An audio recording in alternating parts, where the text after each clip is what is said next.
I'm not really sure what version of Mew it is. Oh yeah, Mewtwo.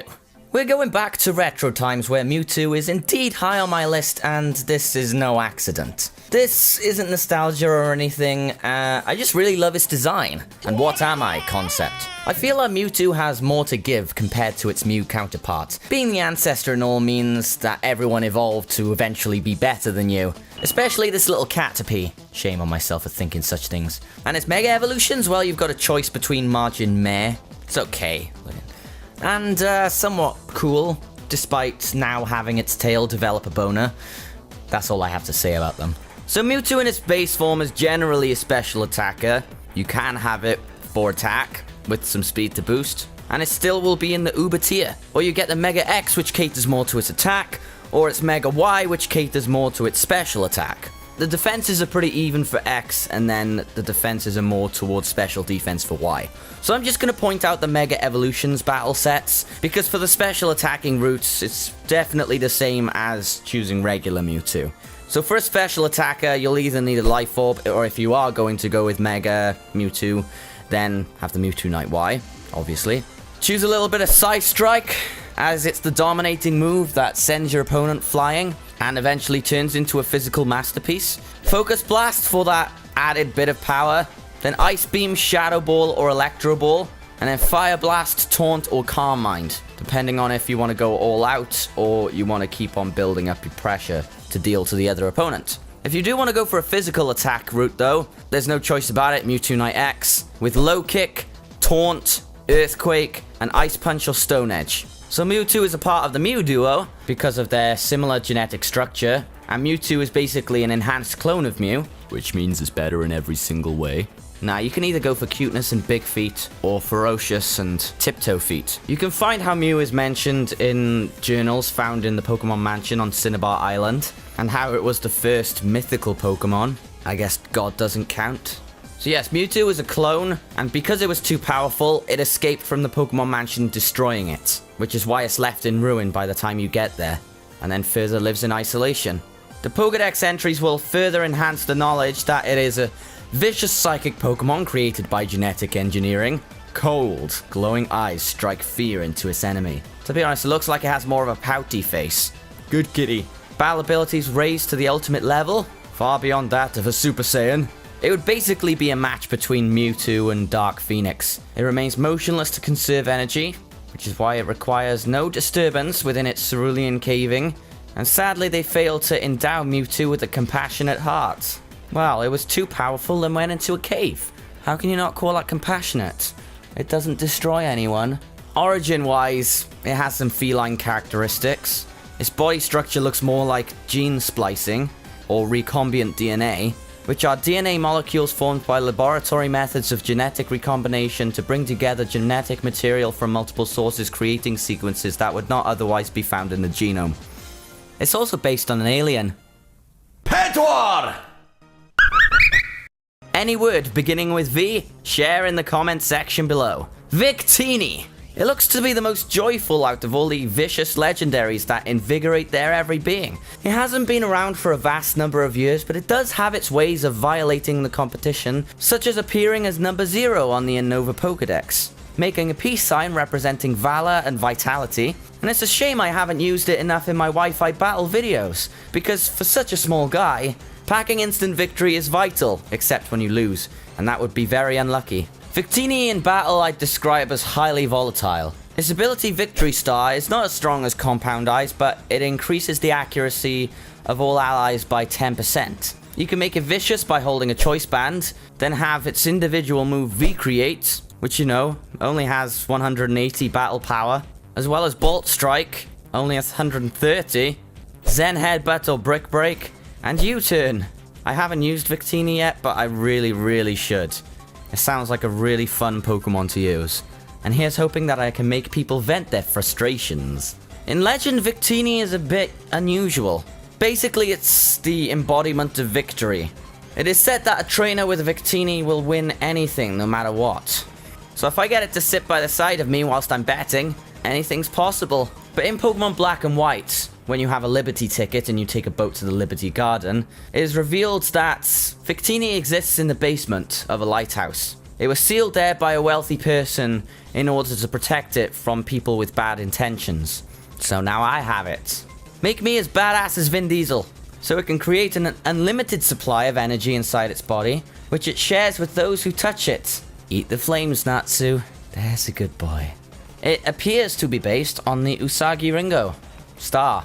No, it's a method of cutting apple slices to make them look similar to rabbits. But it also draws inspiration from Nike, the Greek winged goddess of victory, and white trainers, or Victoria, the Roman equivalent of Nike. 3! Death, destruction, despair, depression. Yveltal does not begin with D. You pronounced it right that time. I know. Aren't I the best? No?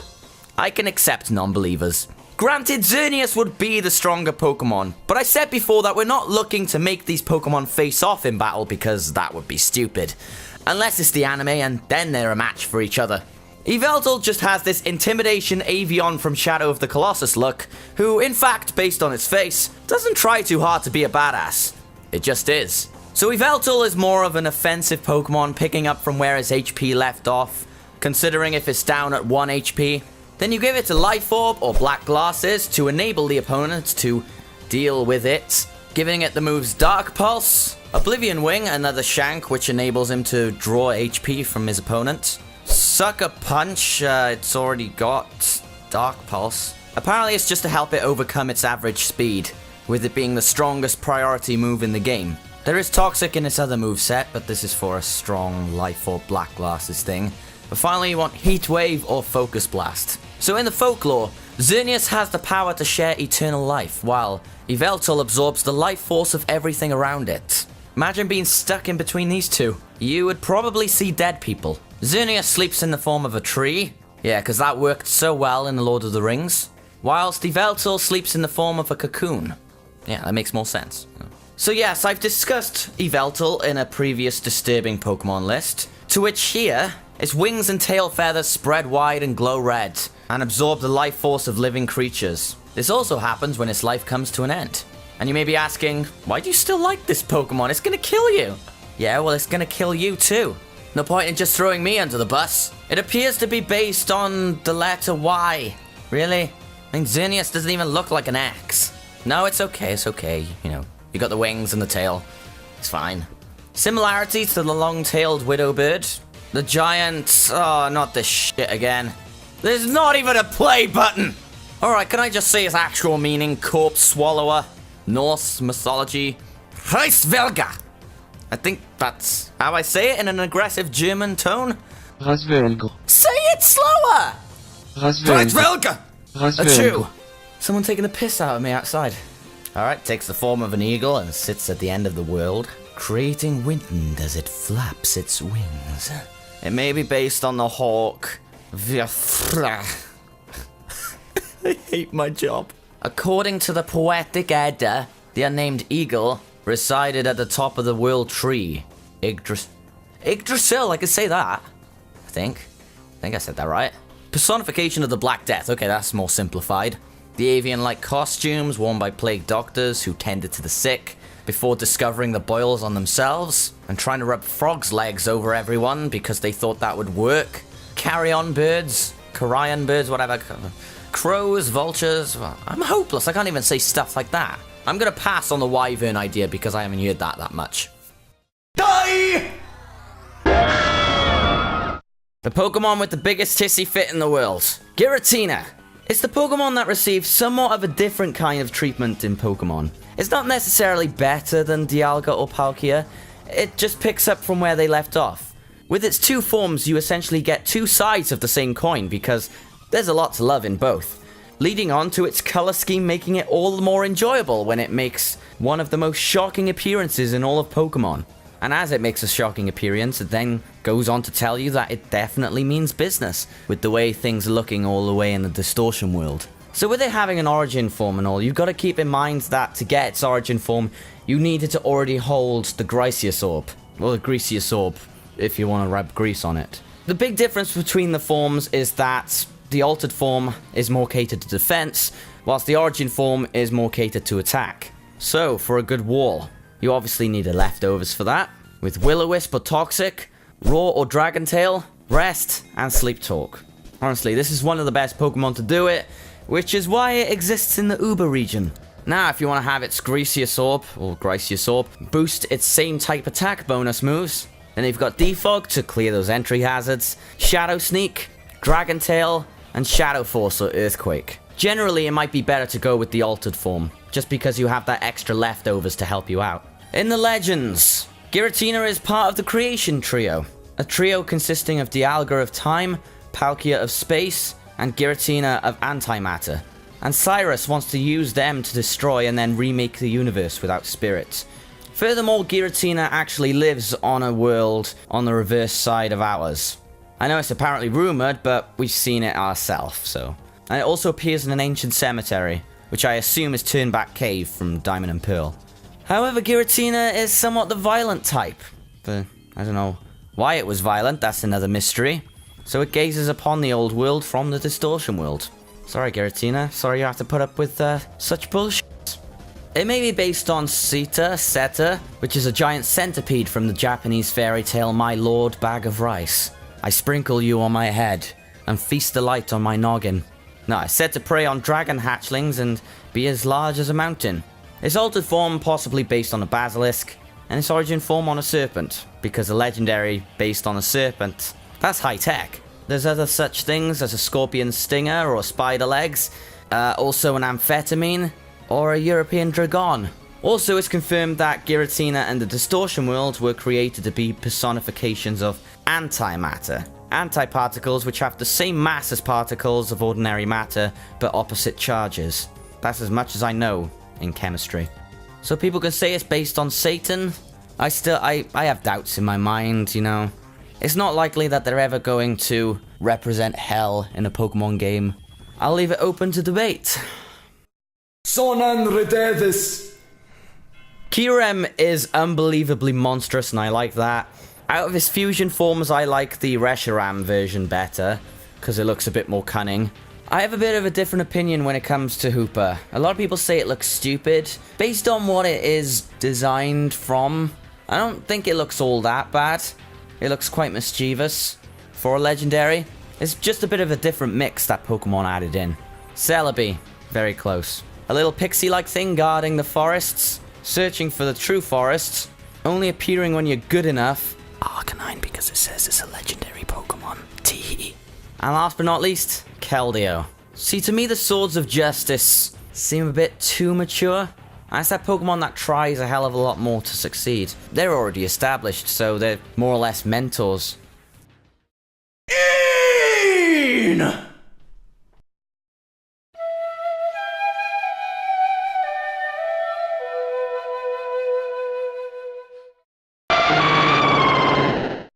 The power of one to control the tides. I love poetry as well as Lugia. I'm not sure where to begin with Lugia. I mean, it was always going to be my number one by miles. Just like Tyranitar, Marowak, and a lot of the rest, because when you decide a number one, you're either going to already have decided it by miles because it's a personal favorite, or have a tough choice. Luckily, I did do more extensive research before making it my final choice, just to make sure, despite it not moving anywhere, and I'm quite happy for that. It's got the elegance, the man hands, whilst I can be picky, it does complement the design for me, and looks unbelievably aggressive. I chose this over Ho-Oh because to me, Ho-Oh doesn't look too different from my cock. I called this one Blaziken. Nah, I do like Ho-Oh. It's just that Lugia has more of a unique look to me, and I can't help but feel pity for it receiving the short end of the stick in the games. Lugia is a defensive powerhouse in the games, harboring the ability Multiscale, which reduces damage by 50% if the wielder is at full health, meaning it's very hard to one-hit KO Lugia. Its physically defensive battling style includes holding leftovers, whilst having Roost, Whirlwind, Toxic, and Ice Beam or Reflect. If you're asking why Ice Beam, it's to take out Pokemon like Mega Salamence. It also says that you can use Dragon Tail over Whirlwind to bypass Taunt. That's as long as there isn't a fairy type to be seen. So in the legend of Lugia and Ho-Oh, the Tower Duo as fans call it, it seems like Ho-Oh gets the upper hand in the whole story. They resided in Ecruteak City atop the tall towers, the Brass Tower and the Tin Tower. Brass being home of Lugia, and Tin being home of Ho-Oh. And then in a surprising turn of events, the Brass Tower was struck by lightning and burnt to the ground.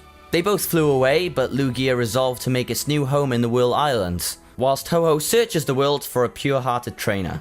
They're pretty much polar opposites, in which they're based on the Eastern legends of Feng Yuan and Ryujin. Feng Yuan being high virtue and grace, and Ryujin representing the ferocity of the ocean. Or just power. Whilst it doesn't have a main role in the Generation 2 games per se, it does have its own storyline in Pokemon XD Gale of Darkness, which one is corrupted by Cypher to become the ultimate Shadow Pokemon, and is unable to be purified.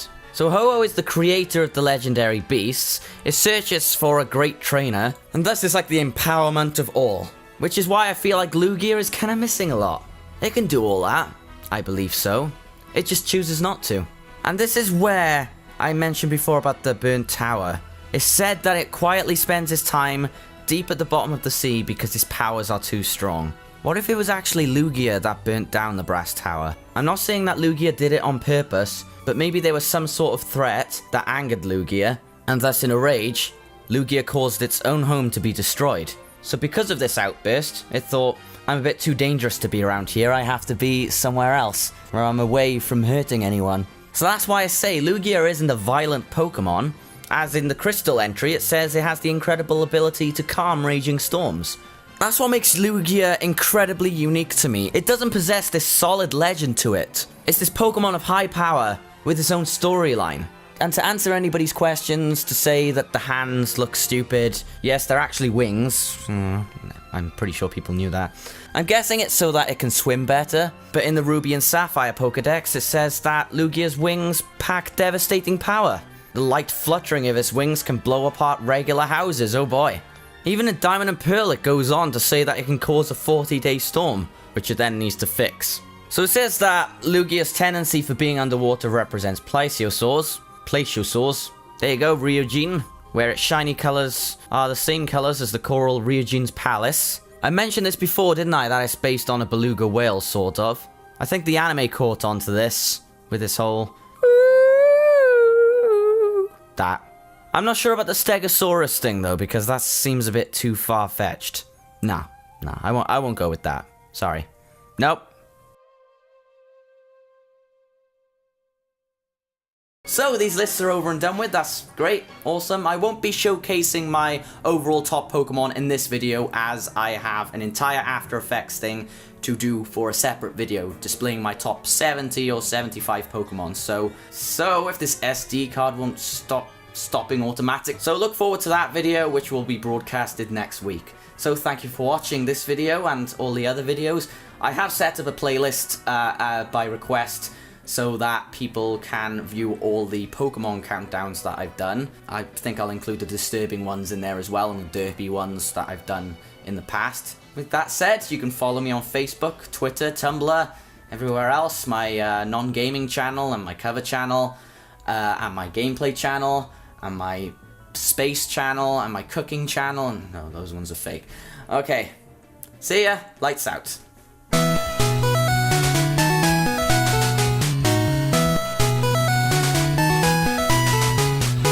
I mean, you're not a workaholic at all, you're a lazy-holic. So get your ass back on that bed. Okay. Now what?